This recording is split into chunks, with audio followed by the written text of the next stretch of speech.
first meeting of the City of Monona No, it's City good. Council. It's fine. Clerk, please call the roll. Alder Wood. Here. Alder Rademacher. Here. Alder Bernstein. Here. Alder DePula. Here. Alder Holmquist. Here. Alder Moore. Hi. Mayor O'Connor. Here. Pulled it Please rise for the Pledge of Allegiance. I pledge allegiance to the flag of the United States of America and to the republic for which it stands, one nation, under God, indivisible, with liberty and justice for all. All right, the city clerk is still trying to get caught up, so we will have minutes at a future meeting. There are no appearances, at least that I'm aware of at this point. Nope. No public hearing, no consent agenda. Moving on to council action items. Under unfinished business, number 1A, consideration of resolution 24-4-2703, award of contract for 2024 street resurfacing and water tower driveway improvements projects put forth by the Public Works Committee. Is there a motion to approve this? So moved. Second. Dan? Thank you, Mayor. The loan update for this item was the Public Works Committee did vote to recommend approval at the May 1st meeting. And then there was also this very same tree question that we had at the Public Works Committee. There was an oak tree, an aspen, and a hackberry. The oak and the hackberry were dead, and the aspen is the tree that was leaning over the driveway, and if they would have pruned it to accommodate equipment, then there would have been pretty much nothing left. So all three trees were taken down in early March. Other than that, there's no other updates on this item. Any questions? For Dan? No? Hearing none, would the clerk please call the roll? Alder Rademacher. Aye. Alder Bernstein. Aye. Alder DePula. Aye. Alder Holmquist. Aye. Alder Moore. Aye. Alder Wood. Aye. Motion is approved. Thank you. Next, item 1B, consideration of ordinance 4-24-775, repealing and recreating Chapter 381 of the Code of Ordinances regarding solid waste and recyclables collection, also put forth by the Public Works Committee. Is there a motion to approve this? So moved. Second. Dan? Thank you, Mayor. This was before the Public Works Committee as well on May 1st, and they did vote to recommend approval to City Council on this one as well. Questions for Dan? I have one. Rick? It's not so much a question, but Dan and I have emailed each other, and I was just thinking that, we're talking about removing 9 multifamily properties from our current contract, which would save us, Dan estimates, about $700. And I'm just wondering if this is the kind of thing we should be cognizant of when we want to help lower the costs for affordable housing, naturally occurring affordable housing. These are not high rent apartment houses, and I suspect when we take them off of the contract, those costs are just going to be delegated to the tenants. And maybe we don't have the time and effort to put into it with this contract, but I do want to be thoughtful and develop a mindset about when we do things like this, how it affects that class of housing. So that's all I'm talking about as we develop a new housing strategy. It's the kind of thing I think we should focus on. Any other comments or questions? Doug? I guess I just follow up on that. So the 9, but There's approximately 7 that fall into this category. 7, sorry. 7 buildings? 7 addresses, 7 multifamily units. Do you know what the average of the how many units are on those properties on average? The one on Monona Drive behind American Family has 5 units. Mhm. I believe all the others are 8 units. Okay. I don't have all the addresses in front of me, but that's what I think I recall. and taking that out is only saving us $700. Less than 700. In 2025, that cost would go up for the 9 remaining years of the contract. So it's about $100 a building. Yeah, I suspect that the costs that they'll have to pay will be quite a bit more than that if they have to enter into a separate contract.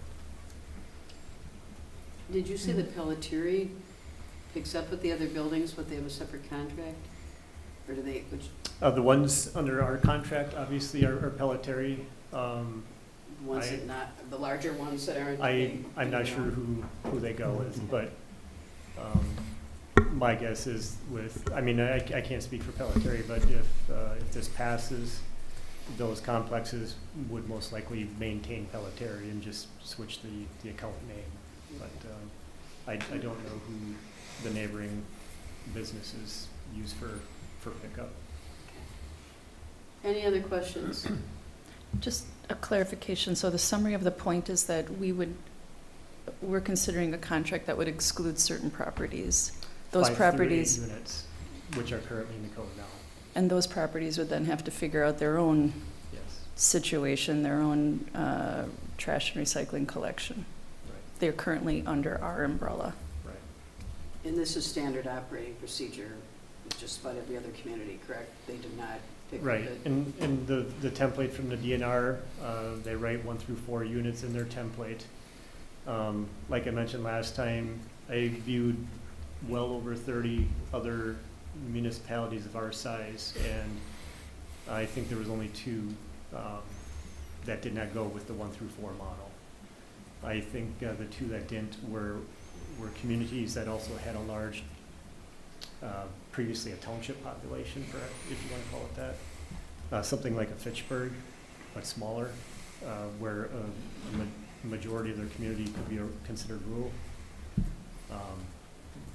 But as far as, like I said, the majority of the majority of the cities our size out there is a 1 through 4 model, so.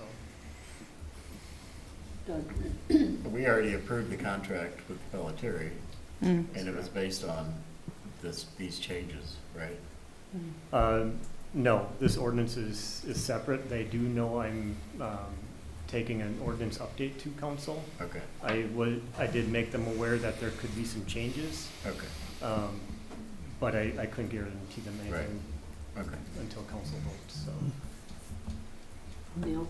And just a quick comment, Alder, I want to make sure that we understand that while certainly when looking at $700 may not seem like a lot, but I bet if you asked your department heads if they could use an extra $700 for something, you would have a line of every department head ready to go.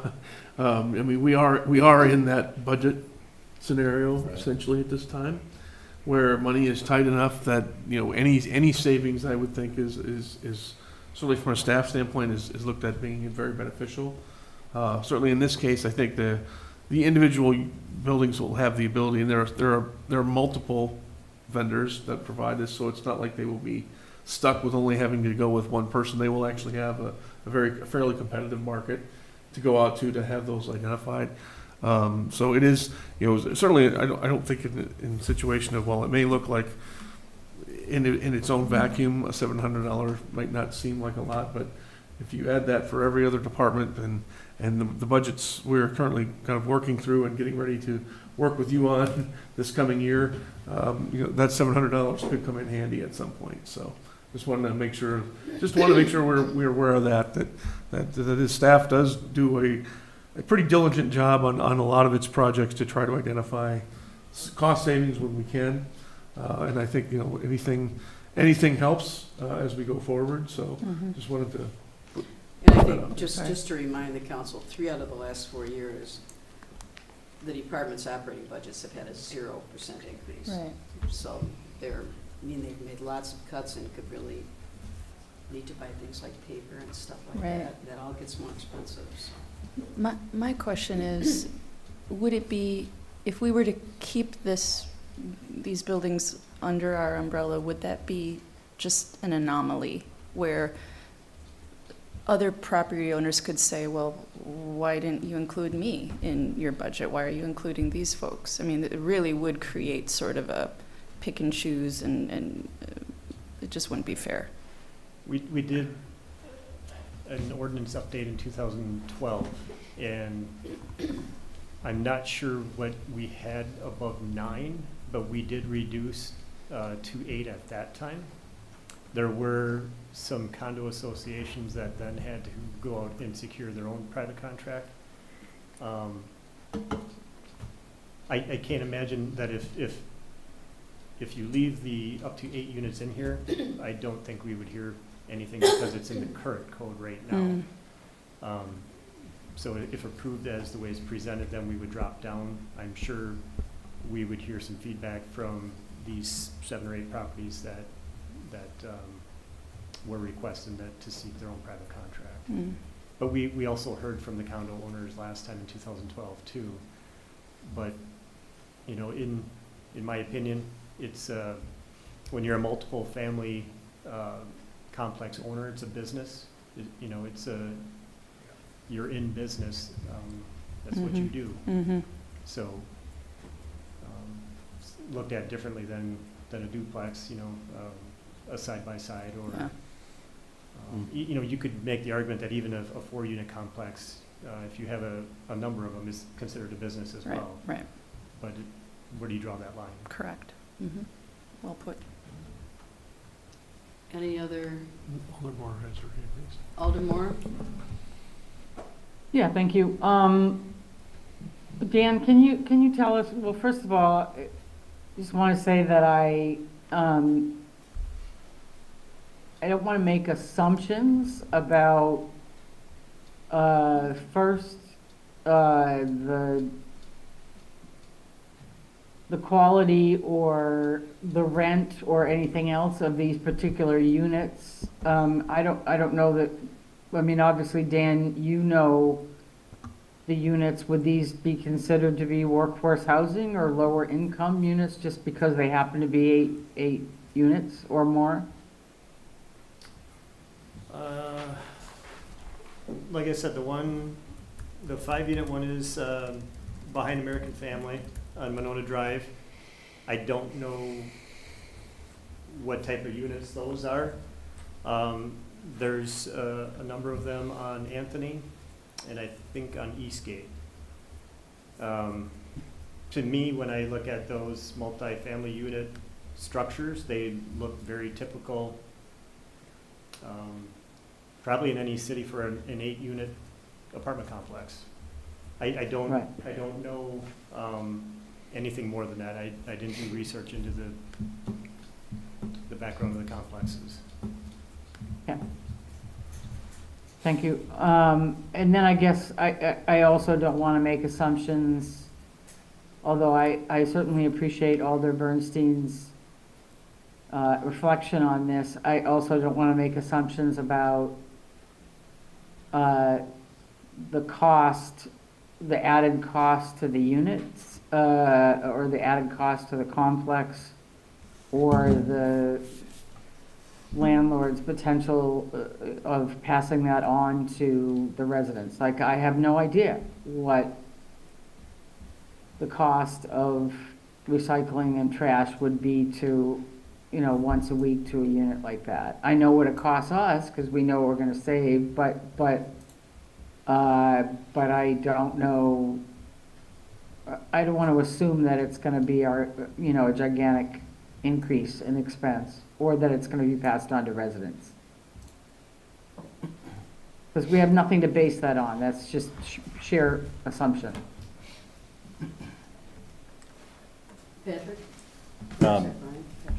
So I can give a little insight here if you want on cost, because I have a building in Sun Prairie that I have to get commercial garbage service for. And it costs, for the 6 units that I have in that building, it costs about $384 a month for the dumpster to be removed twice a week, or no, $440 for the dumpster to be removed once a week. So for the dumpster to be empty, that's about what it costs. But also something to consider. Commercial is commercial. I mean, every commercial tenant in the city of Monona pays property taxes. Mm-hmm. Property taxes provide garbage service for the city of Monona, for the residents of city of Monona. So commercial, just something to be aware of. So commercial properties, even though they don't receive garbage service from the city of Winona, are still paying the same amount in property taxes as people that do receive garbage service. So I guess it comes down to like overall fairness too, even though I completely understand the affordable aspect, but it comes down to, do we have different classifications of people and different classifications of commercial, or is commercial commercial? You know, are you engaged in the business of leasing your property for profit? Well, then it's commercial property. So, Anyone else? Doug? On a different topic, I know there had been some discussion about starting the city collection at 6:30 instead of 7. The current language in here is leaving it at 7. Yes. And that, and Public Works Committee did go with that as well. That's what I thought. Okay. Anyone else?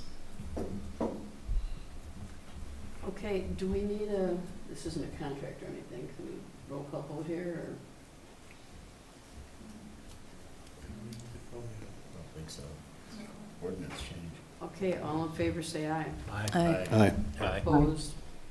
Motion passes. Next item, final item under unfinished business, consideration of resolution 24-4-2705, adopting a recycling compliance assurance plan, also put forth by the Public Works Committee. Is there a motion to approve this? So moved. second. Dan? The Public Works Committee also did discuss and consider this, and the recommendation for approval from the committee was on May 1st. There's no other changes. This goes hand in hand with the recycling portion of the ordinance. Any questions or comments? Hearing none, all in favor say aye. Aye. Motion passes. Thank Moving you. on to new business. Thank you, Dan. Item 2A, consideration of resolution 24-5-2708, recognizing World Migratory Bird Day, put forth by the Parks and Recreation Director. My understanding is that this is start for immediate approval because World Migratory Bird Day is this Saturday. And it also, the nature of this particular recognition requires a consideration of a resolution by the City Council. Quite often in this kind of case, I just read the resolution, but this one requires an approval, so. Is there a motion to take this out of order? So moved. Second. Second. All in favor, say aye. Aye. Is there a motion to approve this? Motion to approve. Second. Second. Any questions, concerns? Hearing none, all in favor, say aye. Aye. Motion passes. Next item, consideration of resolution 24-5-2706, approving a capital budget amendment for 2024 sanitary sewer lift station improvements, put forth by the Public Works Committee. Dan? Thank you, Mayor. The 2024 capital budget has $1.25 million in it, allocated for the reconstruction of the Midmore and Winnequa Road lift station project. The total project cost, after we receive the bids, is just under $1.3 million, and it's exceeding our currently allocated funding by $48,823. Staff is requesting to reallocate $95,000 of existing balances to make up the difference. We have sanitary sewer design money sitting idle right now in the Tony Awatha Trail reconstruction design that we are seeking to pull money from, as well as a balance remaining in the 2022 sanitary sewer lining project. If approved, my capital budget request for 2025 for the Tony Awatha Trail sewer design, I would have that line item back in my request. I believe the project, it will be back in the capital budget review. I'm assuming it would be passed because it was delayed in 2024. So we'll beef that line item back up. If approved, the amended capital budget total would be $1,345,000, and it would account for all dedicated project costs of $1,298,823. There's a remaining $46,177, and that would go towards project contingency, which is only 3.5% of total project cost. That's considered low. I typically like to have about 7 to 8% in there. On the 2025 capital budget request, I would also seek another probably $50,000 to help if there's a needed project contingency. If it is approved and we don't need it, that money would be dedicated for future sanitary sewer project use, most likely sanitary sewer lining. That will also be on the 2025 capital budget. In the packet, I'll get to that next item. That's for the scope of the project, but this one is for the capital budget amendment, so basically seeking your approval of the 95,000 additional funding. This was received recommendation for approval from the Public Works Committee on May 1st, and we're here tonight for the first reading. So, Questions for Dan? Brian? Dan, is there any reason if you're looking to increase the funding for contingency, that the 20 the sewer design of the 236 is already borrowed and just sitting there? Is there any reason that and you're going to be seeking that additional funding in the upcoming capital, why wouldn't we approve it at one time rather than try to seek it? I think if we piece it out, there might be some confusion about what people are approving come August, September, October, rather than just doing this all at once. I know Mark would be able to explain it better. The majority of the funding for the road project design is under general obligation notes. We're using revenue bonds to cover sanitary sewer. So there's storm sewer, water utility, and sanitary sewer. The allocation is broken down by utility. So we would just seek to use those utility funds related to sanitary sewer. Okay. So, We ran out in the idle project. yeah. Okay. The goal is to bring that back in the 2025 capital budget to complete design and start reconstruction. All right. Hopefully you can remind us of this conversation. Any other questions? Okay, moving on to the next item, consideration of resolution 24-5-2707, award of contract for 2024 sanitary sewer lift station improvements, also put forth by the Public Works Committee. Dan. Okay, thank you, Mayor. We received bids for the project on April 25th from 3 contractors. August Winter and Sons provided the low bid. It's bid B plus allowance in the amount of $835,000. In the packet, I included the engineer's recommendation, but I also included the bid advertisement we had for this project. I believe it provides a pretty good scope of work a work list of what's going to happen at the Midmore lift station and Winnequa Road lift station. But if you look at the second page of that bid advertisement, it gets into what the bid B schedule is. It's an extended schedule with substantial completion due on May 31st of 2025 and final completion on July 31st, 2025. We decided to write in two dates for completion, an extension into 2025 with hopes of getting a reduced bid. And looking at the bid tab, you can see there is a difference of about $50,000 by extending it a little further into 2025. And that's what we're recommending for City Council to consider. The Public Works Committee did approve this at their May 1st meeting. Any questions? Teresa? Yeah. Dan, can you just explain to me why it is that you would anticipate a lower price by waiting longer? Everything, or it seems that everything I've heard so far is that prices just keep going up the longer we wait, so we might as well do stuff now. Yeah. Well, with the bid number, that's their cost. So the thought was it provides a little ease on the contractor's timeline. Mm-hmm. Typically, the end of the year depending on how many contracts or projects they have lined up. So it's more of a labor cost, got it, okay, yeah. The early word from the contractor is they fully intend to try and get as much done as they can this year, Okay. depending on when equipment is delivered. So if that's the case, then pretty much all that would be left for next year is punch list items. Makes perfect sense, thank you. Any other questions?